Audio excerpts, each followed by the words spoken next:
مساء الخير، مساء العافية، مساء المحبة على كل مشاهدي شاشة هنا العراق الفضائية، وأهلا وسهلا بكم بالحلقة الأولى من برنامج على الماشي. هذا البرنامج اللي راح يتجول بين أهلنا بداخل المولات وبكل مناطق بغداد، راح نعيش وياهم أجواءهم اللي مارسوها بكل يوم، وراح نسألهم بعض الأسئلة القديمة اللي نحاول نشوف إنه الأشياء القديمة جيل هذا الوقت يعرفوه أو لا، وأيضا راح تكون أكو شغلات فكاهية وشغلات ترفيهية. كل هذا راح تشاهدوه من خلال برنامج على الماشي اللي راح ياتيكم على شاشه هنا العراق الفضائيه على التردد 12688. حياكم الله. اليوم وين ما راح اشوف اثنين او ثلاثه واقفين راح اروح واحكي وياهم واشوف ايش عندهم جاي للمول. راح احاول اليوم اسوي 3000 لقاء، لا 3000 هواي، 2000 لقاء، حتى 2000 يعني 150 15. خلينا نشوف هنا شباب. السلام عليكم. شلون الشباب؟ اهلا استاذ ميت. شلون الصحة؟ الله يعزك. انت عرف حضرتك اول شيء؟ مهند. رعد. كريم. مهند ورعد وكريم. كريم خلينا نصير هنا. شلون اخباركم واموركم؟ نعم الحمد لله الله يسلمك. احكوا لي اول شيء، جايين للمول يعني تتسوقون لو تشترون ملابس لو تغيرون جو بس مجرد هيك فرة العصرية؟ والله استاذ العزيز بالدرجه الاولى احنا جايين نغير جو. وثانيا الاسعار يعني شويه جدا غاليه جوا، يا ريت يعني يكون يرأفون بالمواطن شوي. اسعار شنو؟ اسعار التيشيرتات البناطيل ملابس، وخصوصا جايه الموضه هسه الموديلات الجديده الصيفيه. واحد على باب انه يشتري. اي فاحنا نريد يعني يكون تعاطف بالاسعار، لان المواطن هم شويه تعبان المواطن العراقي. يعني مساعد نيه تشترون بس من شفتوا الاسعار؟ نعم سويتوها بس تغيير جو. نعم تغيير جو. شنو تشتغلون؟ احنا بالانترنت كل عندنا ابراج مال الانترنت. يا بالانترنت شنو فيلمه؟ جماعة الانترنت هذول يعني الانترنت ضعيف، خلينا نشوف هسه شنو السبب، ليش الانترنت في العراق ضعيف؟ الانترنت في العراق ضعيف بسبب البنى التحتية وبسبب الكميات الساعات مال الانترنت غالية تطلع من الوزارة، فتجي لنا للشركة، الشركة تبيعها للوكيل اللي هو احنا الوكلاء، فاحنا بدورنا نصدرها للمواطن، فراح يكون غالي. لو كان السعة اللمدة شيلينها مليون مواطن عراقي، بالعراق يبيعونها ب10 شدات، باقليم كردستان يبيعونها لحظة بيش يبيعوها بالعراقي؟ ب10 شدات. يعني قاعد يقول 10 شدات كانوا يقول 10000 متعلمين على شدات الانترنت. اي فلو يكون تخفيض من الوزاره للشركات وتخلي رقابه وبنى تحتيه فالانترنت يستقر. طبعا المواطن ما يعرف هذه التفاصيل، يعرف بس ابو البرج، بس ابو الانترنت. انتم صايرين ابو القباحه. ومعلومه يا ريت كل مواطن عراقي يسمعها من عدا الاقليم. كل العمل الذاتي هو من جيبنا، اللي هو عمال صيانه، نصب كابينات، راوتر مجاني، واير مجاني، كله على حسابنا. يا ريت يسمعني اي مسؤول عراقي يسمع، الوزاره اي شيء ما تقدم. زين سؤال يعني لكم بما ان انتم مختصين بالانترنت، كريم ورعد، يعني ليش احنا دائما بالعراق نشكي من الانترنت قياسا بباقي الدول العربيه ودول العالم؟ ليش الانترنت دائما العراق بالمرتبه الاخيره او ما قبل الاخيره بالانترنت؟ السبب شنو؟ هذا السبب مهند يحكي، السبب الرئيسي هو ماكو رقابه على الشركات من الوزاره. لان المستفيد الوحيد هسه حاليا هذا الوضع هو الشركات، المتضرر الوحيد بالدرجه الاولى الوكيل، الدرجه الثانيه الوكيل اللي هو انتم. احنا ليش احنا مضررين احنا ماديا؟ ليش؟ لان نزلت لنا هسه هاي الوزيره الجديده ست هيام الياسري، نزلت تسعيره، نزلتها رفعت علينا الاسعار بس ما راقبت الشركات على مود يصعدون السعه مال الانترنت، فهذا هو يعني اعتبره الخلل الرئيسي.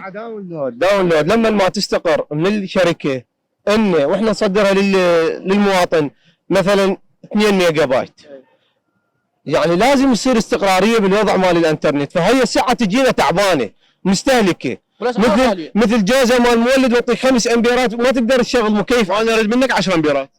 اي فهذا الحكم يعني حكم حد السيف. يلا ان شاء الله بالمستقبل يصير يعني تسليط ضوء على هذا الموضوع، ووزاره الاتصالات يعني ان شاء الله تحسن هذا الموضوع. ويعني مثل باقي الدول احنا قاعد نستورد يعني ارقى الاجهزه، كل الاجهزه الحين اول ما تنزل العراق. هاي من جيبنا الخاص، وانتم بدوركم كسلطه رابعه تنقلونها بامانه ان شاء الله، وصحفيين محترفين وماهرين، وهذا دوركم ان شاء الله. هذا اكيد هي هنا العراق، صوت العراقيين وصوتكم ان شاء الله. هذه رسالتكم راح توصل حرفيا. زين انا اليوم اريد اسالكم سؤال. نعم. اريد اسالكم عن كلمه العصيده. شنو يعني العصيده؟ العصيده؟ نابذه المعاناه. والله ما اعرف العصيده. والله ما اعرف. خلينا نشوف كريم، شو تقول كريم؟ والله العصيدة أتوقع أني تمن تمن؟ الممرود يسمونه عصيدة. تمن الممرود شو تقول؟ لا لا زين سيارة هي مثلا لو دولة لو أكلة شو تتوقعون؟ والله انا لا ما أعرف والله بس لا دوله ولا اكل. لا دوله ولا سياره ولا اكل. طبعا هاي مثل العراق هو تقريبا. مثل عراقي. اي مشاهدينا طبعا الشباب ثلاثة ما عرفوا شنو العصيدة، والعصيدة أيام زمان يعرفوها شنو هي، وإلا كان يعني فد طابع يعني كبير والناس تعتمد عليها في فترة من الزمن، لكن جيل هذا الوقت متعلم على الفاهيتا والكنتاكي والمحشي فما مارين بهذه. بالعكس والله كل شيء مارين، وخاصه ترى هذا الشباب حاليا احنا يعني عاني معاناه كلش كبيره. ليش؟ لان الوضع الاقتصادي هسه الامني لا الحمد لله، يعني انت من تطلع وشوف بالمول وشوف العوائد هذه الفرحة الكبيرة اللي احنا هسه قاعد نطلع الحمد لله عبر ذيك الأزمة والكذا. يعني الوضع شويه يعني تحسن، خاصه جينا ال 85 85 لا شلون ما تعرف العصيدة لازم سامع بيها. جينا ال 85 الحمد لله والشكر، بس احنا يراد رقابه، لان هالشباب هذا وهالانفتاح هذا اذا مو اكو ثقافه وعي ودراسه وتوعي انحراف جدا حرامات. الشاب يمكن بسبب الاستخدام الخاطئ. استخدام الخاطئ يعني انا لا استخدام الخاطئ اقصد بشنو؟ يعني انا مثلا الموبايل اقدر استخدمه بشكل صحيح وبشكل خاطئ، الانترنت نفس الحاله، عدم الرقابه كلها تؤدي الى يعني نتائج مو حلوه. حتى بالدراسه المفروض تنضاف دورات تعليميه بسيطه، شرح توعويه. التوعويه هسه حاليا في هذا الظرف لازم ينشأ وياهم من الابتدائيه، لان الجيل هذا القادم يندمر لا يبقى هيك. فيراد مراقبه من الاهل ومن الاستاذ من المدير المدرسه ومن الوزاره. طبعا احنا برنامجنا هو برنامج ترفيهي زين، يعني الهدف مالته هو انه نزرع البسمه والفكاهه، لكن حلو انه لما استثمرنا وجودكم سلطنا الضوء على شيء معين، وايضا انتقدنا حاله، الانتقاد احيانا يكون هو حاله ايجابيه لشيء سلبي. زين هسه بما انه انتم ما جاوبتوني على سؤالي، راح اطلب منكم انا شو لازم اسوي؟ اذا هسه تريد تقول للرعد رعد اريدك تشتري لي بنطلون على قياسي، بس تحكي لي اياها بالمصري. بالمصري؟ هو شغلته سوري. شباب هسه بما انه ما عرفتوا العصيده راح انطيكم فد شغله لازم تسووها، يعني هذا الشرط لازم يسوى بما انه ما عرفتوا تجاوبون على العصيده. اريدك تقول للرعد تقول له اريدك تاخذ من المطعم تعزمني على حمص بطحينه وتمن مطبق، بس اريد تحكيها بالمصري. بالمصري؟ يا رعد عاوزك تاخذ لي تشتري لي. كمل. يا رعد عاوزك تجيب لي حمص بطحينه وتمن مطبق.